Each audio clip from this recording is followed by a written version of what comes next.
भारत आने वाले कुछ सालों में करीब 450 नए लड़ाकू विमान खरीदने की तैयारी कर रहा है। अभी भारतीय वायुसेना के पास सिर्फ 31 स्क्वाड्रन है, जबकि ज़रूरत 42 स्क्वाड्रन की है। हर स्क्वाड्रन में लगभग 18 से 20 विमान होते हैं। अगर इतने विमान आ गए तो भारत अपनी चीन और पाकिस्तान जैसी चुनौतियों का आसानी से सामना कर पाएगा।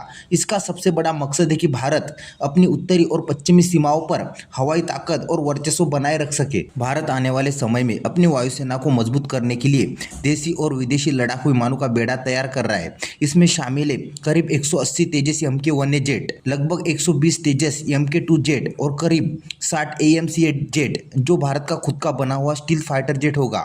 इसके अलावा भारत की योजना है कि फ्रांस से 114 और राफेल जेट खरीदे जाए।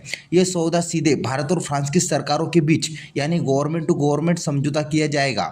इस तरह का कदम भारत की हवाई ताकत को नई ऊंचाई देगा और आने वाले सालों में चीन और पाकिस्तान के मुकाबले भारत को ज़्यादा मजबूत बनाएगा।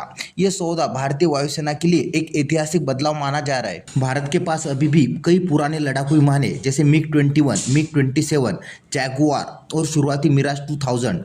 ये विमान अब पुराने हो चुके हैं और अगले 15 सालों में करीब 250 जेट्स को रिटायर कर दिया जाएगा। इस वजह से भारतीय वायुसेना को बड़ी संख्या में नए लड़ाकू विमानों की ज़रूरत है। अनुमान है कि फिलहाल वायुसेना के पास लगभग 200 लड़ाकू विमानों की कमी है। इस कमी को पूरा करने और भविष्य के लिए ताकत बढ़ाने के लिए भारत को 2040 तक 450 नए लड़ाकू विमान खरीदने का लक्ष्य रखा गया है। ये संख्या लगभग पाकिस्तान की पूरी एयरफोर्स के बराबर है, जिससे साफ समझ आता है कि भारत कितने बड़े स्तर पर अपनी वायुसेना का आधुनिकीकरण और विस्तार करने जा रहा है। भारत की सबसे बड़ी चुनौती है कि जब तक उसका खुद का स्टील फाइटर जेट यानी AMCA advance medium combat aircraft तैयार नहीं हो जाता, तब तक वायुसेना की जरूरतों को कैसे पूरा किया जाए। इसके लिए भारत सोच रहा है कि विदेशी देशों से 40 से 60 पांचवी पीढ़ी के लड़ाकू विमान खरीदे जाए। अमेरिका F-35 ऑफर कर रहा है, वही रूस सुखोई 57 देने की बात कर रहा है। अभी तक फैसला नहीं हुआ है, लेकिन दोनों विकल्पों पर गंभीर चर्चा चल रही है। इसके अलावा भारत ने MRFA प्रोग्राम भी शुरू किया है, जिसमें 114 आधुनिक मल्टी रोल फाइटर जेट खरीदे जाएंगे। ये विमान सिर्फ बाहर से ही नहीं आएंगे, बल्कि मेक इन इंडिया के तहत भारत में ही पार्टनर कंपनियों के साथ बनाए जा सकते।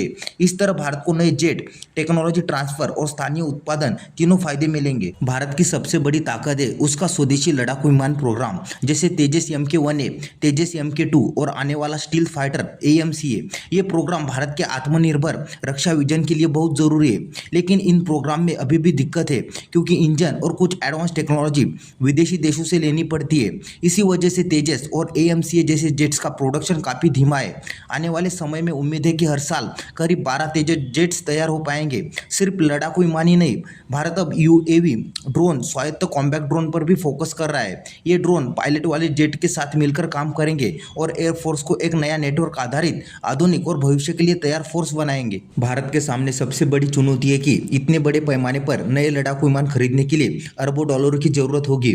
भारत को एक संतुलन बनाना होगा, एक तरफ विदेशों से तुरंत नए जेट खरीदना और दूसरी तरफ लंबे समय के लिए अपने देश में आधुनिक विमान बनाना।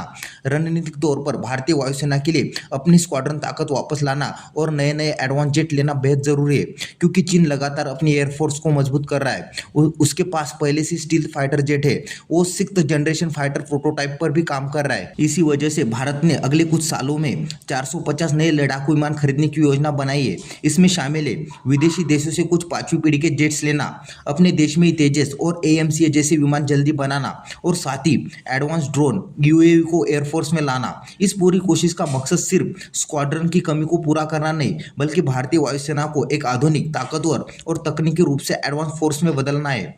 आज लिए गए फैसले आने वाले सालों में भारत की हवाई ताकत और रणनीति को तय करेंगे। तो आज के वीडियो में बस इतना ही। वीडियो अच्छा लगा तो प्लीज़ लाइक, शेयर और चैनल को सब्सक्राइब करना ना भूलें। मिलते हैं इसी तरह के अगले एक और नए इन्फॉर्मेटिव वीडियो के साथ। Thank you for watching.